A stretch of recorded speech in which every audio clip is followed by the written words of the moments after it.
ನರಸಿಂಹಮೂರ್ತಿ ಅಂತ ಭಾಷೆಯಲ್ಲಿ ಮುಖ್ಯಾಧಿಕಾರಿ.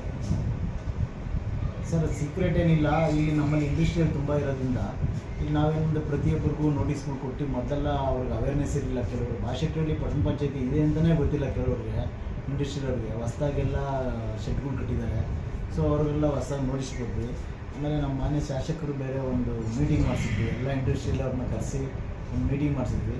ಸೊ ಅದು ಸಾಹೇಬರು ಅವ್ರಿಗೂ ಡೀಟೇಲಾಗಿ ಎಲ್ಲ ಹೇಳಿದ್ರು ಇಂಡಸ್ಟ್ರಿಯವ್ರಿಗೆ ಶಾಸಕರು. ಸೊ ಆಮೇಲೆ ನಮಗೆ ಟ್ಯಾಕ್ಸು ಎಲ್ಲ ಅವ್ರಿಗೆ ಆಮೇಲೆ ಲಿಂಕ್ ಕೊಡೋಕ್ಕೆ ಸ್ಟಾರ್ಟ್ ಮಾಡಿದ್ವಿ ನಾವು. ಅದೇ ನಾವು ವೆಬ್ಸೈಟ್ ಲಿಂಕ್ ಕೊಡೋಕ್ಕೆ ಸ್ಟಾರ್ಟ್ ಮಾಡಿದ್ವಿ ನಮ್ಮ ಭಾಷೆ ಕಟ್ಟಿದ್ದು. ಅವರೇ ಆಫೀಸಲ್ಲಿ ಕೂತ್ಕೊಂಡು ಮಾಡೋವಂಥದ್ದು. ಸೊ ಅವ್ರು ಕೊಟ್ಟಮೇಲೆ ನಮ್ಗೆ ಈಸಿಯಾಗಿ ಅವರೇ ಟ್ಯಾಕ್ಸು ಇಲ್ಲ ಆಫೀಸಿಗೆ ಬರೋಂಗೆ ಇಲ್ಲ, ಆಫೀಸಲ್ಲೇ ಕೂತ್ಕೊಂಡು ಹಾಕ್ಬಿಡೋದು ನಮಗೆ. ಸೊ ಅದರಿಂದ ನಮ್ಗೆ ಇನ್ಕ್ರೀಸ್ ಆಗಿದೆ. ಮತ್ತು ಪಾಂಪ್ಲೆಟ್ಗಳು ಹೊಡ್ಸಿದ್ವಿ, ಮತ್ತು ಪೇಪರಲ್ಲಿ ಕೊಟ್ವಿ, ಮತ್ತು ಅವ್ರಿಗೆ ಅವೇರ್ನೆಸ್ ಮೂಡಿಸಿದ್ವಿ ಟ್ಯಾಕ್ಸ್ ಬಗ್ಗೆ. ಆಮೇಲೆ ರಿಬೇಟ್ ಇದೆ 5% ಅಂತ, ಈ ಟೈಮಿಂದ ಈ ಟೈಮಿಗೆ ರಿಬೇಟ್ ಇದೆ, ಈ ಟೈಮ್ ಎಕ್ಸ್ಟೆಂಟ್ ಆದರೆ ನಿಮ್ಗೆ ಇಷ್ಟು % ಪೆನಾಲ್ಟಿ ಬೀಳುತ್ತೆ, ದಯವಿಟ್ಟು ಕಟ್ಟಿ ಅಂದ್ಬಿಟ್ಟು ಎಲ್ಲರಿಗೂ ನಮ್ಮ ಬಿಲ್ ಕಲೆಕ್ಟರ್ ಇನ್ಸ್ಪೆಕ್ಟರ್ ಶ್ರೀನಿವಾಸು ಮತ್ತು ಅಭಿಷೇಕ್ ಎಲ್ಲರೂ ಹೋಗಿ ಅವೇರ್ನೆಸ್ ಮೂಡಿಸಿದ್ರಿಂದ ನಮಗೆ ಟ್ಯಾಕ್ಸ್ ಇನ್ಕ್ರೀಸ್ ಆಗಿದೆ ಸರ್. ಎಷ್ಟು ಇಂಡಸ್ಟ್ರಿಯಲ್ಲಿದೆ, ಅವ್ರು ಏನೇನು ತೆರಿಗೆ ಕಟ್ತಾರೆ ಸರ್? ಸುಮಾರು 250 260 ಇದೆ ಇಂಡಸ್ಟ್ರಿ. ಅದು ಏನೇನು ತೆರಿಗೆ ಕಟ್ತಾರೆ ಸೊ ಅವರು ನಮಗೆ ಪ್ರಾಪರ್ಟಿ ಟ್ಯಾಕ್ಸ್ ಕಟ್ತಾರೆ, ಮತ್ತು ಅವ್ರು ಖಾಲಿ ಲ್ಯಾಂಡು ಮತ್ತು ಶೆಡ್ಡು, ಅಂದರೆ RCC ACC ಏನು ಮಾಡಿರ್ತಾರೋ ಅದರದ್ದು ಫುಲ್ಲು ಅವ್ರ ಹತ್ರ ಒಂದು ಪ್ಲಾನ್ ಇರುತ್ತೆ. ಆ್ಯಸ್ ಪರ್ ಪ್ಲಾನ್ ಪ್ರಕಾರ ನಮಗೆ ಅವರು ಆಟೋ ಜನ್ರೇಟ್ ಆಗುತ್ತೆ. ಅಂದರೆ ನಾವು ಎಕ್ಸ್ಟೆಂಟ್ ಕೊಟ್ಟರೆ ಅದು ಕ್ಯಾಲ್ಕುಲೇಟ್ ಆಗುತ್ತೆ, ಟ್ಯಾಕ್ಸ್ ಕ್ಯಾಲ್ಕುಲೇಟ್ ಆಗುತ್ತೆ. ಸೊ ಅದರಿಂದ ಅವ್ರಿಗೆ ಲಿಂಕ್ ಕೊಟ್ಬಿಟ್ಟಿದ್ದೀವಿ, ನಾವೊಂದು ಏನು ಸ್ಕ್ಯಾನರ್ ಸಹ ಕೊಟ್ಬಿಟ್ಟಿದ್ದೀವಿ ಅವ್ರಿಗೆ. ಸ್ಕ್ಯಾನ್ ಮಾಡ್ಕೊಂಡ್ರೆ ನಮ್ಮ ವೆಬ್ಸೈಟ್ ಓಪನ್ ಆಗುತ್ತೆ, ಟ್ಯಾಕ್ಸ್ ಡೀಟೇಲ್ಸ್ ಓಪನ್ ಆಗುತ್ತೆ.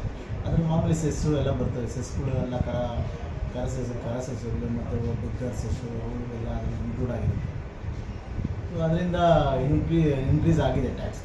ಇದನ್ನು ಅಭಿವೃದ್ಧಿಗೆ ಯಾವ ರೀತಿ ಬಳಸ್ಕೊಂತೀವಿ ಸರ್? ಈಗ 14 ಕೋಟಿ ಅಥವಾ ಇನ್ನೂ ಜಾಸ್ತಿನೇ ಆಗುತ್ತೆ? ಇಲ್ಲ, ಮಾನ್ಯ ಶಾಸಕರು ನೇತೃತ್ವದಲ್ಲಿ, ಅಂದರೆ ಅವರು ಡೈರೆಕ್ಷನ್ ಮೇಲೆ ನಾವೇನು ಮಾಡ್ತೀವಿ, ಅವರು ರಸ್ತೆ, ಕಾಲುವೆ ಮತ್ತು ನೀರು ಮತ್ತು ಈ ಸ್ವಚ್ಛತೆಗೆ ಅದಕ್ಕೆ ಬಳಸಿ ಅಂತ ಹೇಳಿದ್ದಾರೆ ಅವರು.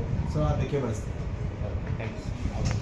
ಹೇಳಬೇಕು ಅಂದರೆ ಈ ಭಾಷೆಪೇಟೆ ಪಟ್ಟಣ ಪಂಚಾಯತಿ ಏನು ಅಪ್ಗ್ರೇಡ್ ಆಗಿಲ್ಲ ಗ್ರಾಮ ಪಂಚಾಯತಿಯಿಂದ, ಇಲ್ಲಿ ಏನು ನಮ್ಮ ಮುನ್ಸಿಪಾಲ್ಟಿ ಪಟ್ಟಣಿಗೆ ಏನು ಈ ಟ್ಯಾಕ್ಸ್ಗಳ ಬಗ್ಗೆ ಸ್ವಲ್ಪ ನಾವು ಈ ಸಾಹೇಬರೆಲ್ಲ ಬಂದಾಗ ತುಂಬ ಕಮ್ಮಿ ಇತ್ತು ಟ್ಯಾಕ್ಸು. ಏನು ಡೆವಲಪ್ಮೆಂಟ್ಸ್ಗೆ ಗ್ರ್ಯಾಂಡ್ಸ್ಗಳು ಏನು ಬರ್ತಾವೆ ಸಾಗುತ್ತಾಗಿಲ್ಲ. ಇದರಿಂದ ನಾವೇನು ಮಾಡಿದ್ವಿ, ಒಂಚೂರನ್ನ ಅದನ್ನು ಸಕ್ಸಸ್ ಮಾಡೋಕ್ಕೆ ಸ್ವಲ್ಪ ನಮ್ಮ ಶಾಸಕರು ಅವತ್ತು ಏನು ಮಾಡೋದು, ಅದೇ ಟೈಮ್ಗೆ ಒಂದು ಕೈಗಾರಿಕೆಗಳ ಒಂದು ಮೀಟಿಂಗ್ ಕರೀತಿದ್ರು. ಅವತ್ತು ನಾವು ನಮ್ಮ ರಿಸೋರ್ಸಸ್ ಪರ್ಸನ್ಸ್ ಏನಿದ್ದಾರೆ ಹೆಡ್ ಆಫೀಸಿಂದ ಅವ್ರಿಗೆ ಟ್ಯಾಕ್ಸ್ ಬಗ್ಗೆ ಒಂದು ಸ್ವಲ್ಪ ಅವರು ನಾವೆಲ್ಲ ಸೇರ್ಕೊಂಡು ಒಂದು ಅರೇಂಜ್ ಮಾಡ್ಕೊಂಡು ಮೊದಲನೇದಾಗಿ ಕಂಪ್ನಿಗಳನ್ನೆಲ್ಲ ವಿಶ್ವಾಸಕ್ಕೆ ತಗೊಂಡಿದ್ವಿ. ಏನು ಹಿಂದೆ ಬಂದು ಸ್ವಲ್ಪ ಅವ್ರಿಗೆ ಈ ಆಫೀಸ್ ಹತ್ರ ಬಂದರೆ ಸ್ವಲ್ಪ ಲೇಟ್ ಮಾಡೋದೆಲ್ಲ ಇರ್ತಾರೆ ಮಕ್ಕಳು, ಅವನ್ನೆಲ್ಲ ನಾವು ವಿಶ್ವಾಸಕ್ಕೆ ತಗೊಂಡು ಅವಾಗೊಂದು ಟ್ಯಾಕ್ಸ್ ಒಂದು ಏನು ಯಾವ ಥರ ಟ್ಯಾಕ್ಸ್ ಬರುತ್ತೆ, ಏನೇನು ಸೆಸ್ಗಳು ಸೇರುತ್ತೆ, ಇದರಿಂದ ಅವ್ರಿಗೆ ಏನು ಬೆನಿಫಿಟ್. ಇದರಲ್ಲಿ ಮೊದಲು ಕಮರ್ಷಿಯಲ್ ಅಂತ ತಗೊಳ್ತಾರೆ ಜಾಸ್ತಿ ಬರೋ ಟ್ಯಾಕ್ಸು. ಈಗ 70% ನಮಗೆ ಕಮರ್ಷಿಯಲ್ ಅಂತ ಇದು ಮಾಡೋದ್ರಿಂದ ಅವ್ರು ಸ್ವಲ್ಪ ಕಮ್ಮಿ ಆಯಿತು. ಅದರಿಂದ ಅವ್ರಿಗೆಲ್ಲ ನಾವು ಬ್ರೀಫಾಗಿ ಹೇಳಿದಾಗ ಅವರು ಸುಮಾರು ಒಂದು 100 ಜನ ಕೂತಿದಾಗ ಒಂದೊಂದು ಒಬ್ಬೊಬ್ಬರಿಗೆ ಒಂದು ಕ್ವಶನ್ ಕೇಳೋದು, ಇನ್ನೊಂದು ಕ್ವಶನ್ಗಳು ಕೇಳಿದಾಗ ನಾವು ಅದನ್ನು ಅವ್ರಿಗೆ ಕ್ಲಾರಿಟಿ ಎಲ್ಲ ಪೂರ್ತಿ ಕೊಟ್ಟರು ನಾವು. ಅದು ಅದಾದಮೇಲೆ ಅವ್ರೇನು ಮಾಡೋದು, ಮಾರನೇ ದಿವಸನೇ ಈಗೇನು ನಾವು ಈ ಪಾರದರ್ಶಕತೆ ಅಂದರೆ ಈ ಟ್ರಾನ್ಸ್ಪರೆನ್ಸಿ ಪ್ರಕಾರ ಇವೆಲ್ಲ ಕೊಡಬೇಕಾಗಿತ್ತು. ಪಬ್ಲಿಕ್ಸ್ ಲಾಗಿನ್ ಅಂತಲೇ ಇದೆ, ಏನು ಖಾತಾ ಎಕ್ಸ್ಟ್ರಾಟು ಅವರೇ ಪ್ರಿಂಟ್ ತಗೊಂಬೋದು ಎಲ್ಲ ಇದೆ ಅದರಲ್ಲಿ.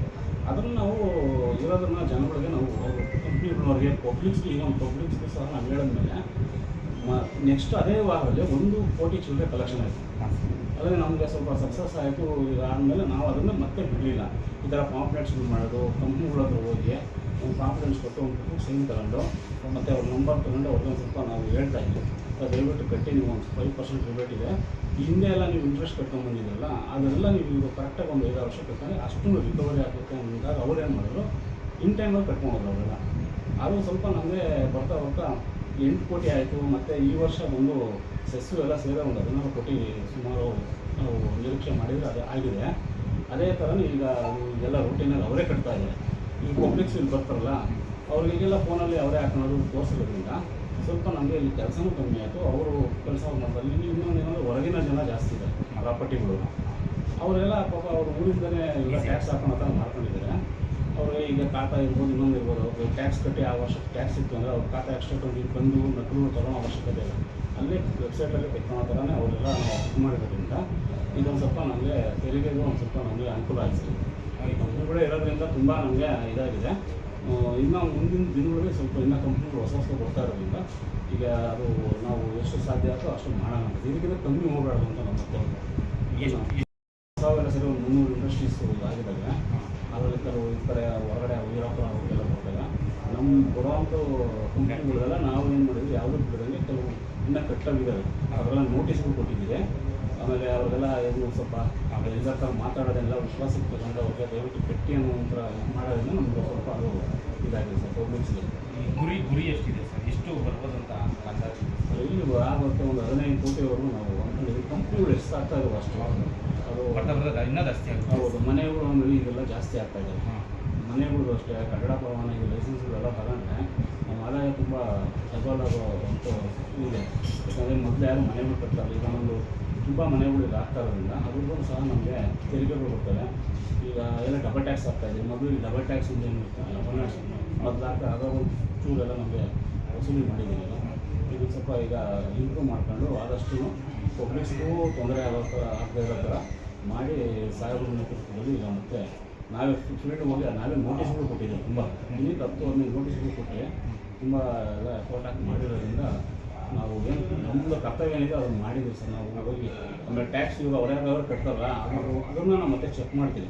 ಈಗ ಅವ್ರು ಹೆಂಗೋ ಒಂದು ಥರ ಕಟ್ಬಿಟ್ಟಿದ್ರೆ ನಾವು ಅವ್ರಿಗೆ ನೀವು ತಪ್ಪಾಗಿದೆ ಟ್ಯಾಕ್ಸು, ಇದನ್ನು ನೀವು ಸರಿಪಡಿಸಿ ಅಂತೇಳಿ ನಾವು ಅವ್ರಿಗೆ ಮೆಜರ್ಮೆಂಟ್ ಕಮ್ಮಿ ಹಾಕೋದು, ಒಂದು ಫ್ಲೋರ್ ಬಿಟ್ಬಿಡೋದು ಅದನ್ನು ನಾವು ವಾಶ್ ಮಾಡ್ತೀವಿ. ಪ್ರತಿದಿನ ಅಮೌಂಟ್ ಯಾವ್ದು ಜಾಸ್ತಿ ಬಂದಿರುತ್ತಲ್ಲ ಅಂಥದನ್ನು ತಗೊಳೋದು, ಆ ರೆಸಿಪ್ಟ್ ತಗೊಂಡು ಸ್ಪಾಟ್ಗೆ ಹೋಗಿ ಒಂದ್ಸಲ ವೆರಿಫಿಕೇಷನ್ ಇದೆ ಅದು ಅವ್ರು ಕಟ್ಟಿರೋದು ಕರೆಕ್ಟಾಗಿತ್ತು ಅಂದರೆ ಅವ್ರು ಹೇಳ್ಬಿಡ್ಬೇಕು. ಇಲ್ಲ ಸ್ವಲ್ಪ ಡಿಫ್ರೆನ್ಸ್ ಇದೆ ಮತ್ತೆ ಅದು ಫರ್ದರು ಡಿಮ್ಯಾಂಡ್ ಕೊಟ್ಟು ನಾವು ಕಟ್ಟಿಸ್ತಾ ಇದ್ದೀವಿ ಸರ್. ಈಗ 4 ಕೋಟಿಯಿಂದ ಒಂದು 15 ಕೋಟಿ ಜಂಪ್ ಆಗುತ್ತಲ್ಲ, ದೊಡ್ಡ ಸಾಧನೆ ಅಲ್ವಾ? ಇದ್ರ ಬಗ್ಗೆ ಏನು ಹೇಳ್ತೀವಿ? ಸಾಧನೆ ಎಲ್ಲ ನಮ್ಮ ಡ್ಯೂಟಿ ನಾವು ಕರೆಕ್ಟಾಗಿ ಮಾಡಿರೋದ್ರಿಂದ ಅದು ಬಂದಿದೆ ಸರ್. ಅದು ಅವ್ರಿಗೆ ಕನ್ವೀನಿಯನ್ಸ್ ಮಾಡಬೇಕು. ಪಬ್ಲಿಕ್ಸ್ ಇವಾಗ ಅವ್ರು ಕರೆಕ್ಟಾಗಿ ರೆಡಿ ಇರ್ತಾರೆ. ಹೌದು, ಅವರಾಗಲಿ ಕಂಪ್ನಿ ಅವ್ರಿಗೆ ನಾವು ಕನ್ವೀನಿಯನ್ಸ್ ಮಾಡಬೇಕು.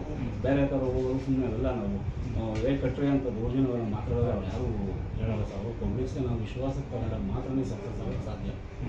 ಅದರಿಂದ ನಮ್ಮದು ಒಂದು ಸ್ವಲ್ಪ ಅದರೆಲ್ಲ ಕೋಆಪ್ರೇಟ್ ಮಾಡೋರೆಲ್ಲ ಇಲ್ಲಿ ಪಬ್ಲಿಕ್ಸು ಅದೇ ಥರ ಇದ್ದಾರೆ. ಯಾರು ಟ್ಯಾಕ್ಸ್ಗಳೆಲ್ಲ ಕಟ್ತಾ ಇದ್ದಾರೆ ಅವ್ರಿಗೆ ನಾವು ಹೇಳಿದ್ದೀವಿ ಟ್ಯಾಕ್ಸ್ ಕಟ್ಟೋದ್ರಿಂದ ಈಗ ಅವ್ರಿಗೆ ಇಂಟ್ರೆಸ್ಟಿಂದ ತಪ್ಪಿಸ್ಕೊಬೋದು. 2% ಒಂದು ಇಂಟ್ರೆಸ್ಟ್ ಅಂತೀನಿ ದಂಡ, 2% ನೀವು ಲೇಟಾಗಿ ಕಟ್ಟೋ ದಂಡ ಬೀಳುತ್ತೆ. ಅದರಿಂದ ನಿಮಗೆ ಹೊರೆ ಆಗುತ್ತೆ. ನಿಮ್ಗೆ ಗೊತ್ತಿಲ್ಲದಂಗೆ 5-6 ತಿಂಗಳು ನೀವು ಕಟ್ಟಿಲ್ಲ ಅಂದರೆ ಅಷ್ಟು ದುಡ್ಡು ನಿಮ್ಗೆ ಹೊರೆ ಆಗುತ್ತೆ. ಇದರಿಂದ ನಿಮ್ಮ ದುಡ್ಡು ನೀವು ಯಾಕೆ ದಂಡ ಕಟ್ಕೊಂತೀವಿ ಅಂತ ಹೇಳಿ ಎಲ್ಲ ಅವ್ರಿಗೆ ನಾವು ಹೇಳಿದ್ಮೇಲೆ ಈಗ ಸ್ವಲ್ಪ ಇಂಟರ್ನಲ್ ಕಟ್ತಾ ಇದೆ. ಈಗ ಲೈನ್ ನಿಂತ್ಕೊಳ್ಳೋದು ಅನ್ನೋದು ನಮ್ಮ ಸರದಿನೇ ಇರಲಿಲ್ಲ ಈಗ ಪಂಚಾಯಿತಿಯಲ್ಲಿ. ಅದೇ ಟೈಮ್ಗೆ ಪೀಕಾತ ಬಂತಲ್ಲ, ಇದರಿಂದ ಕೆಲವರು ತುಂಬ ಅನುಕೂಲ ಆಗಿದೆ. ಅದರಲ್ಲೂ ತುಂಬ ತೆರಿಗೆ ವಸೂಲಿ ಆಗಿದೆ. ಈಗ ಮನೆಗಳು ಏನೋ ಇನ್ನೂ ಥರ ಜಾಸ್ತಿ ಆಗುತ್ತೆ. ಒಂದು ನಗರ ಏನು ನಗರಸಭೆ ಇದೆಯಲ್ಲ ಒಂದು ಥರ ಅದೇ ಅನುಕೂಲ ಇನ್ನೂ ಸ್ವಲ್ಪ ಚೆನ್ನಾಗಿ ಇಂಪ್ರೂವ್ ಆಗುತ್ತೆ ಸರ್. ಈಗ 300 ಕೈಗಾರಿಕಾ ಪ್ರಾಪರ್ಟೀಸ್ ಇದೆ. ಒಟ್ಟು ನಮ್ಮದು ಟೋಟಲ್ಲು ಬಂದು ಈಗ ಒಂದು 10,100 ಪ್ರಾಪರ್ಟಿಗಳಿದಾವೆ ನಮ್ಮಲ್ಲಿ. ಅದು 10,100ರಲ್ಲಿ ಈಗ ಮನೆಗಳೆಲ್ಲ ಇರೋದು ಒಂದು 3,000 ಚಿಲ್ಲರೆ ಮನೆಗಳಿದ್ದಾವೆ. ಅದರಲ್ಲಿ ತುಂಬ ಈ ಗ್ರಾಮೀಣ ಪ್ರದೇಶದ ಮನೆಗಳಿದೆ, ಸಣ್ಣ ಪುಟ್ಟ ಇದ್ದಾವಲ್ಲ ಅದೆಲ್ಲ ಒಂದು 200 ರೂಪಾಯಿ ಟ್ಯಾಕ್ಸ್ ಬರುತ್ತೆ. ಅವರು ಅಂಥವು ನಾವೇನು ಮಾಡಿದ್ದೀವಿ ಅಂದರೆ ಅವ್ರಿಗೆ ಸ್ವಲ್ಪ ಹೋಗಿ ಕಮ್ಮಿ ಮಾಡಿದ್ದೀವಿ. ಅವರಿಗೆಲ್ಲ ಕಮ್ಮಿ ಇರೋರು ಪಾಪ ತೀರಾ ಹೇಳಿದ್ದಾರೆ. ಅವ್ರಿಗೆ ಆದಷ್ಟು ನಾವು 5 ವರ್ಷ ಕಟ್ಟೋ ಒಂದು 2 ವರ್ಷ 3 ವರ್ಷ ಕಟ್ಕೊಂಡು ಹೋಗಿ ಅಂತೆಲ್ಲ ಹೇಳಿ ಈ ಥರ ಮಾಡ್ಕೊಂಡಿದ್ದೀವಿ. ಇಲ್ಲಿ ಮನೆಗಳು ಕಮ್ಮಿನೇ ಇದೆ. ಈಗ ಹೊಸದಾಗಿ 24-25 ಈಗ ಈ ಕೆಲವೆರಡು ಬಡಾವಣೆಗಳಿವೆ ಮೇಜರು. ಅವ್ರದ್ದೆಲ್ಲ ನಾವು ಅಲ್ಲೇ ಹೋಗಿ ಶಾಮಿಯಾನ ಹಾಕಿ ತೆರಿಗೆ ವಸೂಲತೆ ಆಂದೋಲನಕ್ಕೆ ಅವರು ಹತ್ರ ನಾವು ವಸೂಲಿ ಮಾಡಿ ಎಲ್ಲ ಇದು ಮಾಡಿದ್ದೀವಿ. ಅತಿ ಹೆಚ್ಚು ಬರೋದು ಈ 300 ಕೈಗಾರಿಕಾ ಪ್ರಾಪರ್ಟಿಗಳು, ಅದರಿಂದ ಅತಿ ಹೆಚ್ಚು. ಹೌದು, ಕೈಗಾರಿಕೆಯಿಂದ ನಮಗೆ ಜಾಸ್ತಿ ಬರ್ತಾಯಿದೆ ಟ್ಯಾಕ್ಸ್. ಇನ್ನು ಮನೆಗಳು ಎಲ್ಲ ಏನು ಅಂದರೆ ಒಂದು 2-3 ಫ್ಲೋರ್ ಇದು ಕಮರ್ಷಿಯಲ್ ಕಮ್ಮಿ ಇದೆ ತುಂಬ. ಏನು ಈ ರೋಡಲ್ಲಿ ಬಿಟ್ಟರೆ ಮತ್ತು ಎಳ್ಪುರ ಒಂದು 4 ಇರ್ತದೆ ಎಲ್ಲ ಒಂದು 100 ಚಿಲ್ಲರೆ ಕಮರ್ಷಿಯಲ್ ಇದೆ. ಸಣ್ಣ ದೊಡ್ಡದು ಯಾವುದಿಲ್ಲ, 10-15 ದೊಡ್ಡದಿದೆ. ಇದರಲ್ಲಿ ತೆರಿಗೆ ಎಲ್ಲ 1 ಲಕ್ಷ ಅಥವಾ ಅದನ್ನೇ ಆಗುತ್ತೆ ಎಲ್ಲ ವಸೂಲಿ ಮಾಡ್ತಾರೆ. ಟ್ರೇಡ್ ಲೈಸೆನ್ಸ್ಗಳು ಮೊದಲು ಇರಲಿದೆ, ಈಗ ಅದು ಟ್ರೇಡ್ ಲೈಸೆನ್ಸ್ಗಳು ಚೆನ್ನಾಗಾಗಿದ್ದಾವೆ. ಅದರಿಂದ ಈಗ ನಮ್ಮದು ಸ್ವಲ್ಪ ಈಗ ಅವ್ರು ಏನಾಯಿತು ಅಂದರೆ ನಮಗೊಂದು ಮಾರ್ಗ ಸಿಕ್ತು. ಅದರಿಂದ ನಾವು ಅದೇ ಥರನೇ ಸಾಹೇಬ್ ಏನು ಹೇಳ್ತಾರೆ ಆ ಡೈರೆಕ್ಷನ್ ಮೇಲೆ ನಾವು ಹೋಗಿ ಮಾಡ್ತಾ ಇರ್ತೀವಿ. ಇನ್ನೂ ಮುಂದೆ ಜಾಸ್ತಿ ಮಾಡೋಕ್ಕೆ ಪ್ರಯತ್ನ ಮಾಡ್ತಾರೆ. ಈಗ ನೀವು ತೆರಿಗೆ ಜಾಸ್ತಿ ಆಗಿದ್ರೆ ಸಂಗ್ರಹ ಜಾಸ್ತಿ ಆಗ್ತಿರೋದ್ರಿಂದ ಈ ಸರ್ಕಾರದಿಂದ ಅನುದಾನ ಅವಲಂಬಿತ ಆಗೋದು ಕಡಿಮೆ ಆಗಿದೆ, ಅವರೇ ಕಮ್ಮಿ.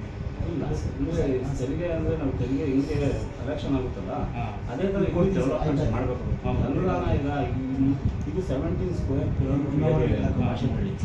ಅದು ಸಹ 18 ಸ್ಕ್ವೇರ್ ಕಿಲೋಮೀಟರ್ ಏರಿಯಾ ಇದೆ. ಅಲ್ಲಿ ಯಾವ ಥರ ಡೆವಲಪ್ ಆಗಿದೆ, ಡೆವಲಪ್ ಇಲ್ಲಿಗಿನ್ನ ಸಾಲಲ್ಲ. ಅದು ತೆರಿಗೆ ಏನು ವಸೂಲಿ ಸಾಲ, ತೆರಿಗೆಯಲ್ಲಿ ಡೆವಲಪ್ ಇಲ್ಲ. ಎಲ್ಲ ಥರ ಕರೆಂಟ್ ಬಿಲ್ ತುಂಬ ಹೋಗುತ್ತೆ, ಅದೆಲ್ಲ ಹೋಗಿ ಉಳಿದಿರೋದ್ರಲ್ಲಿ ಡೆವಲಪ್ಮೆಂಟ್ ಸರ್ಕಾರದಿಂದ ಕೊಡೋದು ಗ್ರ್ಯಾಂಟ್ಸ್ಗಳು ಅವೆಲ್ಲ ಬಳಸ್ಕೊಂಡು ನಾವು ಸಾಕಲ್ಲ ಅಂತಂದಾಗಿ ಹೋಗ್ತೀವಿ. ಮತ್ತು ಇಲ್ಲಿ ನಮ್ಮದೇನು ಸದಸ್ಯರು ಬಾಡಿ ಇಲ್ಲ ಮಾಡೋದು ಅದೊಂದು ಆಗುತ್ತೆ. ಇನ್ನೊಂದು ಸ್ವಲ್ಪ ಚೆನ್ನಾಗಿ ಡೆವಲಪ್ಮೆಂಟ್ ಆಗೋ